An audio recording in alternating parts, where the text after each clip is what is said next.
Good afternoon and welcome to our quarterly webinar. Thank you for joining Plugged In and Disconnected. I'm Leanne Geigel, Wellness Specialist at PEHP, and I look forward to spending the next half hour with you. So take a look at this slide. Does this family look all too familiar? They're together but completely disconnected. But hopefully by the end of this webinar, you'll learn some strategies to help you be more mindful of the time you spend and the influence the social media has in your life. I wanted to first start by taking a look at the evolution of the smartphone. The first phone was introduced to us in 1992. It was kind of a cumbersome brick-like device that rested in a cradle, much like the cordless phones. And of course, there were flip-type phones along the way. But in 2002, we were introduced to the BlackBerry, which is a pretty cool device and mostly used as a corporate and business tool. Had to be used with a stylus. But around 2007, a mere 13 years ago, the touchscreen smartphone evolved onto the scene, and my, how it has changed our lives. They are literally a computer in our hands that we can't function without, and most people don't even have a landline anymore. The smartphone is a one-stop device for calling, texting, researching, navigating, photographing, you name it. There is no question that a lot of good things have come from smartphones and social media, especially in this time of social distancing and isolation. Social media has become an invaluable tool for keeping us in touch with our friends and family around the world. So we're able to communicate and stay up to date with family and friends and share photos and videos, and it makes us not feel quite so isolated, quarantined, or far away. We're able to navigate and track where we're going. Oh my gosh, I remember the times that I was pulling out a map trying to find where I was going or calling someone for directions. And man, how slick is it that we can just put in an address and tells us where to turn and how long before we'll be there. It's pretty great. Helps us to find new friends and communities and network with other people with similar interests. It's quick access to information and learning. You can type anything into a Google search and within seconds have a wealth of information at your fingertips. It helps us to seek or offer emotional support during tough times. A friend of mine recently passed away, and just knowing that information quickly through social media and seeing the kind condolences that were sent were very helpful to her family. And it's an outlet for creative and self-expression. I have a couple of nieces who are very entrepreneurial and use social media for their small shops and have done very, very well to help supplement the family income with some of their crafty and creative devices. And of course, we wouldn't know what time it is. We wouldn't be able to solve a math problem. Do you guys know phone numbers off the top of your head anymore? No, we rely on that contact list. Do you know the date? You're able to text a friend and let them know you're there. You can snap a picture, and you can, wake up in the morning using it as an alarm clock. And of course, the flashlight helps you find a way in the dark. Since this is relatively new technology, there's little research to establish long-term consequences, good or bad, of social media use. However, there have been several studies that have found a strong link between the use of social media and depression. So social media can promote negative experiences such as inadequacy about our own life experience. You know, we all see those posts that everything looks to be perfect, and we all know that filters and such are often used that manipulate the photos and make everything look better than it really is. And we know that life isn't just like that. But, you know, and rarely does anyone post about their negative experiences. Most people post about the highlights of their lives. But that doesn't lessen those feelings of envy and dissatisfaction when you're scrolling through and you see a friend on a tropical beach and you're sitting at home. It can contribute to anxiety and depression. We are social beings and we need that face-to-face contact to be mentally healthy. And there's nothing that reduces stress and increases our mood any faster than having eye-to-eye contact with somebody that cares about us. And also the cyberbullying, that is a whole new term that didn't used to be there, but about 10% of teens report being cyberbullied, and they are subjected to offensive comments. Social media is a hotspot, a platform for spreading hurtful rumors and lies and photos that have long-lasting emotional scars. Self-absorption, sending endless selfies or putting our innermost thoughts on social media can create an unhealthy self-centeredness. And then the privacy and safety concerns, of course. We all know there are online predators seeking unhealthy connections, and we have to warn and caution and educate our teens about those and about sharing any personal data. And of course, driving while on social media. It's the threefold problem because your eyes are off the road, your hands are off the wheel, your mind isn't paying attention to driving, and this kind of distraction kills 9 people every single day and injures many, many more. So, yeah, just know that. And look how far we've come. Although technology is a blessing, it can also be a detriment and rob us of precious time better spent. Disengagement is not a great way to spend time with others. The problem is that these devices have become a dominant force in our life, and we'll do anything so we can get a great shot to post on social media. Can you relate? Are you guilty? I have been. You're with somebody else, but you're more attentive to your phone than you are to the person you're with. Putting your phone away and paying attention to those talking to you? Well, there's an app for that. It's called Respect. I think we could all do better at that. And what impact are cell phone use having on our kids? They learn by example, and what are we teaching them? Colin Karchner, who I'm going to talk about in a minute, tells a story of his daughter who was an ideal student at school, just a perfect little pupil. But when she came home, she was defiant, she acted out, she was mean to her siblings. And finally, one evening he had it, and she went to the room and slammed her door. He followed her in and said, "What is wrong with you?" And her comment was, "Why do you care more about your phone than you do me?" He said that was the only wake-up call he needed. And he started to put his phone away and put her on his lap and hug her and let her know she was more important than the phone. We as adults need to break free from our dependency, from our screens, and have healthy digital behavior. And we need to be aware of how our digital behavior is affecting our kids. And there is the ugly side of cell phone use. And these are some surprising insights from teens and some of the disadvantages of social networking. They tell us that it lacks emotional connection. It gives people a license to be hurtful. It decreases face-to-face communication skills. It conveys inauthentic expression of feelings. It diminishes understanding and thoughtfulness and facilitates laziness, just like these girls on the couch just hanging out and scrolling. It creates a skewed self-image, and it reduces family closeness. I was talking in a previous slide about a gentleman named Colin Karchner. I wanted to tell you just a little bit more about him. So I was Googling him last week and his website to get more information about Save the Kids. And I was shocked to see that 20 minutes prior, the news sources reported that he had passed away. He had passed away at his home in Pleasant Grove, and at the age of 40, so young, of natural causes. And they said, I was just saddened that we had lost a champion for our children. He was on a mission to save the kids. He said, if we hand smartphones to our kids, it's stealing their joy. Colin did a TED Talk a couple of years ago, 2018 in Salt Lake City. And I would highly, highly, highly recommend that you take time to watch this 17-minute presentation.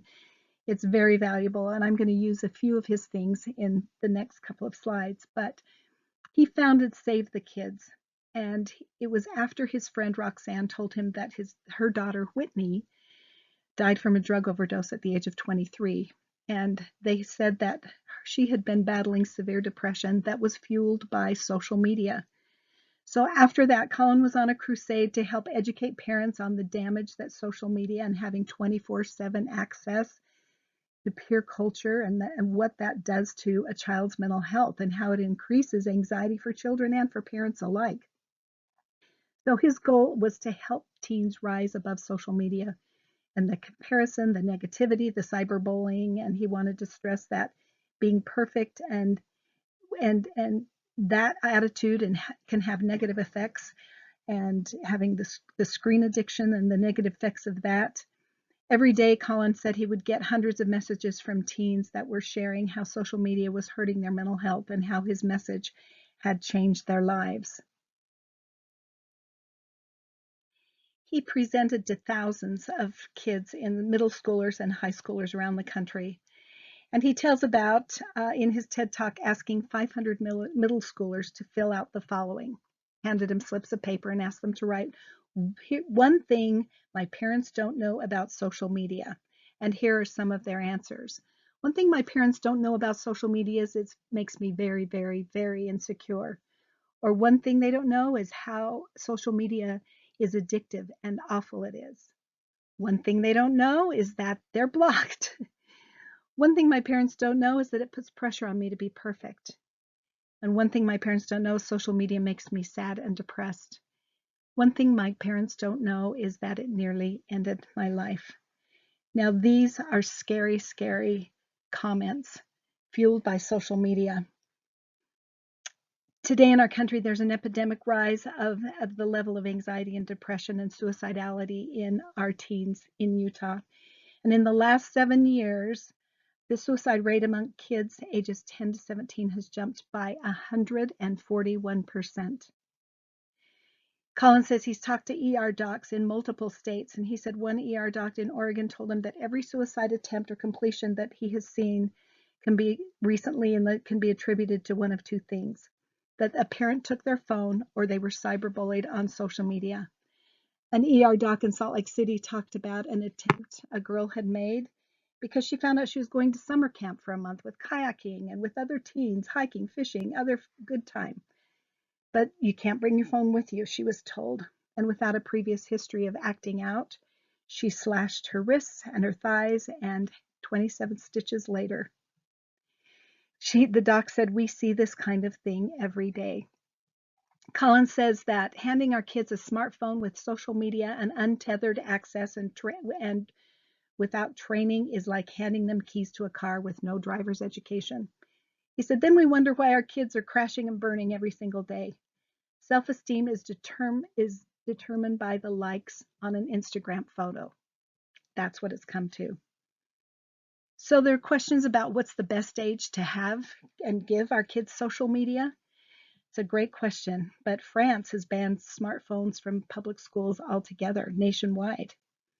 So if we want to have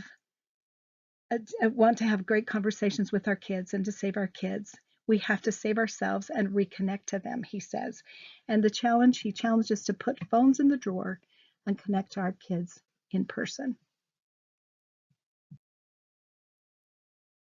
Well, phones aren't going away. Smartphones aren't going away. They are here to stay. We've become so dependent on them, and we can't even function without them. Think about the panic that ensues when you can't find your phone, or you're not near a charger, or it's about to die and you've run out of data. I mean, it's hard to deal with that anymore. We need to learn how to manage the use of our own devices, and we need to remember that social media can never be a replacement for real world human connection. The in-person contact is so important because it triggers the hormones that alleviate stress and make us feel happier and healthier and more positive. And it's rather ironic that the very technology that's been designed to bring us closer together while spending too much time on it can actually make you feel more lonely and isolated. One of the first things we need to do is to establish healthy screen time boundaries, both for us as adults and for our family. So assess your own use. How are you using it? What's driving your social media use? You can not only reduce the time you're spending on social media, but you can also improve your experience and avoid many of the negative aspects just by focusing on your motivation for logging on. Many of us access it simply out of habit or mindlessly killing time. But next time you go to access your social media, pause for a moment and clarify your motivation for doing so. And also remember that social media platforms are designed to snare your attention and keep you online and have you repeatedly check your screen for updates. It's how companies that pop up to sell products make their money. Your information is stored so when you're looking for an item to purchase, suddenly you're bombarded with ads of similar items that pop up while you're on any of these social media websites. Can you relate? Just want to talk for a minute about some indicators that social media may be adversely affecting you. First of all, everyone is different, and there's no specific amount of time that should be spent on social media that indicates whether you're becoming a healthy user or not. Rather, it has more to do with how it's affecting your mood or other aspects of your life. Is it causing you to avoid face-to-face relationships with your friends? Do you find yourself comparing yourself to others on social media? And we often compare our best to other people's, or our worst, I'm sorry, to other people's best. And that's how unfair is that? And it affects negative body image and maybe some distorted eating. If you're worried that you have no control over things that people may post about you, you may be experiencing some cyberbullying issues. Are you distracted at work and you feel like you have there's pressure to post regular content about yourself or get comments and likes and or you have to respond quickly and enthusiastically to a friend's post when you get that ping or that vibration?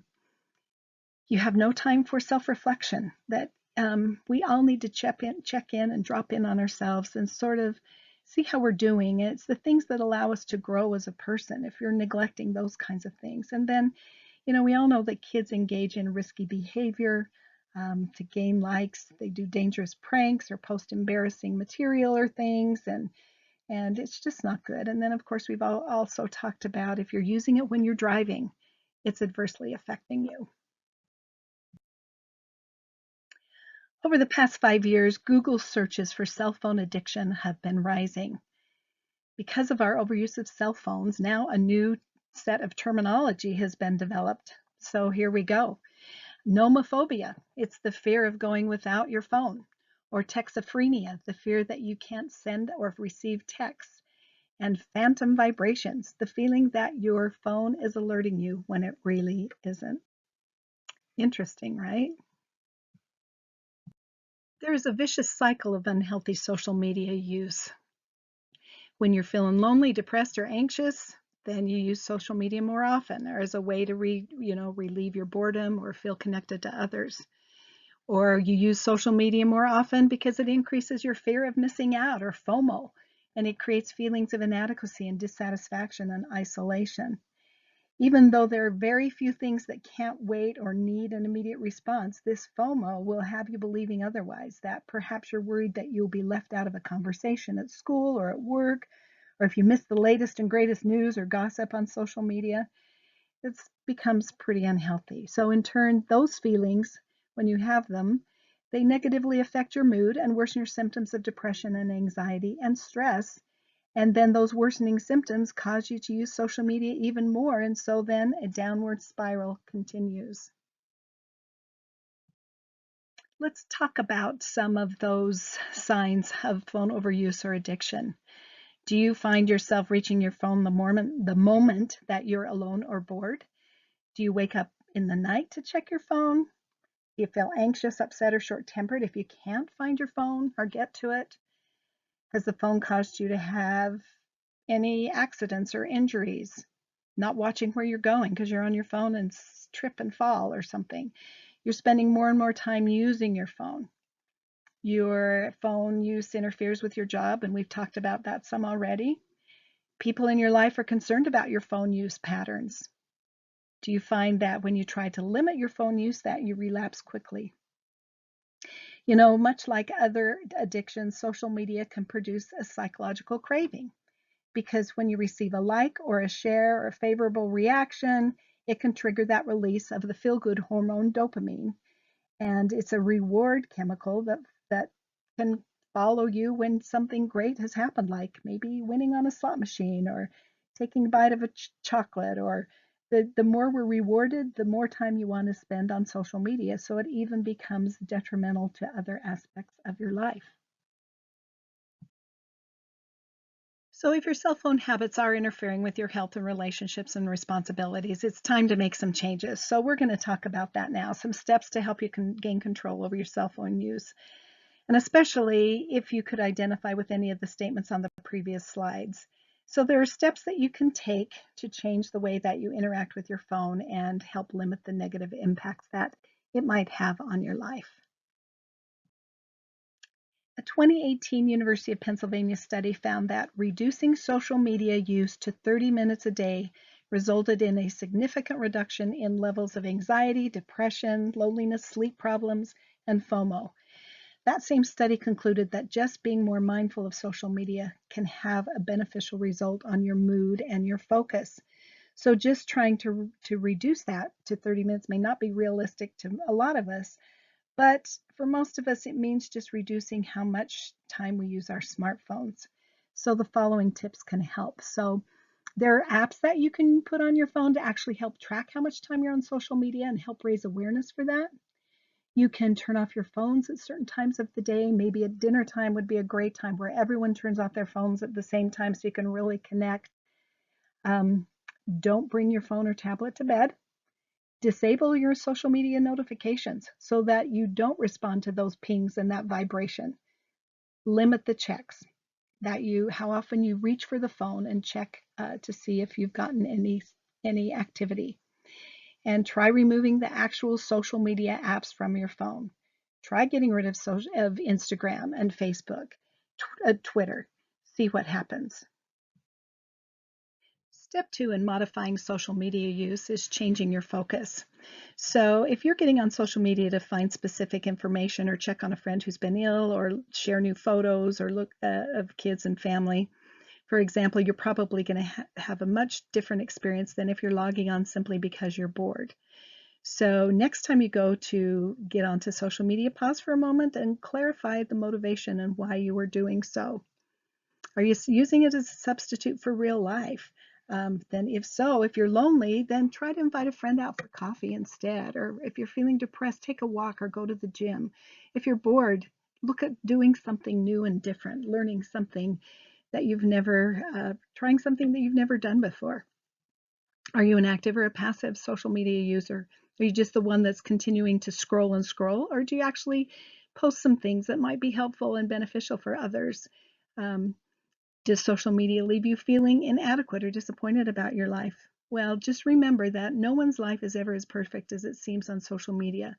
We all deal with heartache, self-doubt, and disappointment, even if we choose not to share it online. Step 3 is spending more time with friends, face to face. So try to set aside specific time each week that you have human interaction. And if you've neglected your face-to-face friends, reach out to the old friends and maybe new acquaintances and spend time with them. Try to join a club. There's a hiking club on the slide, or maybe a card club, or a volleyball team, or something that helps you to be more socially interactive. Don't let social awkwardness stand in the way. Hey, we're all insecure and we all have our inadequacies. And then try to interact with strangers. I mean, make eye contact, say hello to somebody, let someone go ahead of you in line at the store. Just some type of interaction that is a human connection. And step 4 is expressing gratitude. If social media is leaving you feel inadequate or disappointed about your life, focus on what you do have rather than what you lack. Maybe make a list of all the positive aspects of your life and read it back when you feel you're missing out on something better. So take some time for reflection every day. Just drop in on yourself and see how you're doing emotionally, physically, ways that you could improve. Practice mindfulness. It's a great thing to do, to just close your eyes, take some deep breaths, and get completely present in the moment. And volunteer.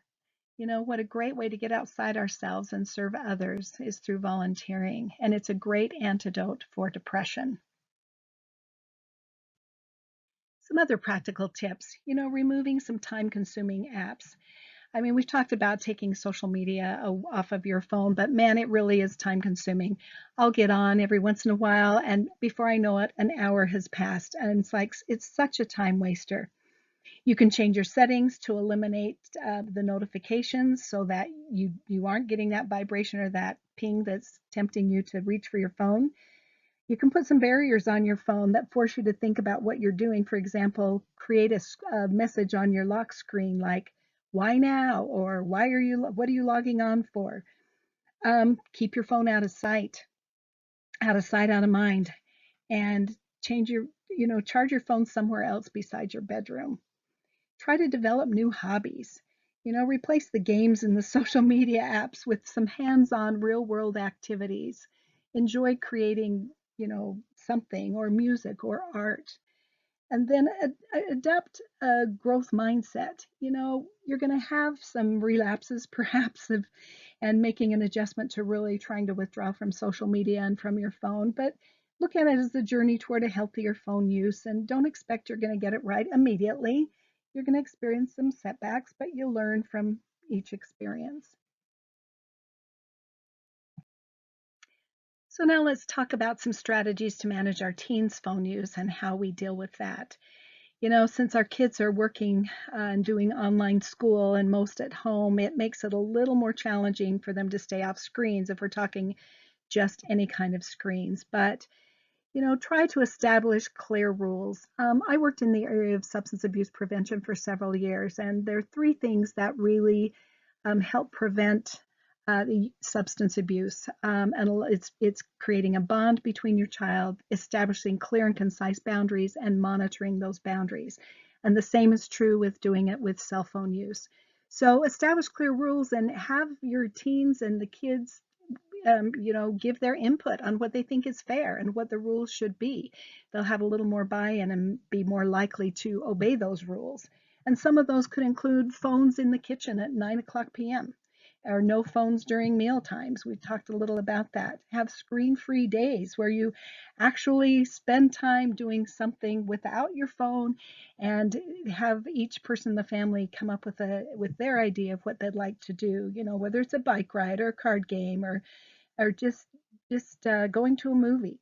Don't let your teens have TVs in their room. That's just not it's not a good thing either. And make screen time a privilege. You know, um, Usually the recommended time is about 2 hours per day for an educational screen time, and most teens are spending closer to 6. So that's going to be a battle probably. But um, role model healthy habits. You've got to be the ones too um, to set that example like we talked about earlier in the presentation. There is an alternative to regular smartphones, and that's the GAB phone. It's a healthy technology that just has essential things on it that your child might need, like phone, of course, the ability to phone, has contacts, has a calendar, radio, a clock, a camera, and a gallery. It's a device that kids can actually kind of grow up with and increase apps as their ability to deal with them does. So similarly as the previous slide, the importance in helping your child with unhealthy social media use is have some good discussions with them about the realities of how it's not an accurate reflection of people's lives and how, we post the good but don't see the bad, and both happen in everyone's lives. The importance of monitoring and limiting your child's social media use and make it maybe one of the rules that they have to be in the same room as you when they're on social media. Try to enforce social media breaks. Go out and shoot hoops with your child or go for a walk around the block or participate in a card game or something that you're both taking a break from your phone. And then encouraging exercise or offline interests, get them involved in a sports team or some social events, a dance class, encouraging exercises together as a family with bike rides and offline interests with, establishing family traditions or family projects. And as we wrap up this webinar, I just wanted to share this sketch that Celeste Clark, a mom from the South who is an artist and created the following slides. But she said, I've shared Colin Karchner's words more times than I can remember. He's changed so many children's lives and parents' perspectives on the dangers of social media and personally inspires me to be a better parent. He was truly a force for good. His voice will not be forgotten. Heaven gained an incredible mountain-moving man today, much too soon. Sending all the love and prayers to his family. Hashtag save the kids. So Colin has given a challenge for parents. So I'm going to close with those. Number 1, make sure your kids get 8 hugs a day for 8 seconds minimum. Number 2, parents, evaluate your own digital behaviors and make necessary changes. Grandparents too. And I really like this idea. Number 3, create a family tech contract, signed and posted on the fridge. Purchase a central charging station, all devices off and turned in by 9 p.m. And number 5, one day each week, no phones, whole family, 5 to 9 p.m. Kids need family dinners, no phones, no distractions. Talk like it's 1994. And I just want to add that from a prevention point of view, that the research has shown if you have dinner minimum of 3 times a week with your kids with no phones and connect as a family, that it reduces the chance of having substance abuse issues significantly. And this one's a great idea. Put down all phones when you're dropping off or picking up your kids from school.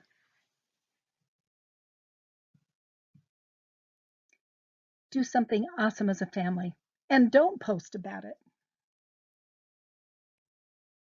And lastly, if your son or daughter is really struggling and your relationship is severely strained, get into therapy. Therapists are amazing.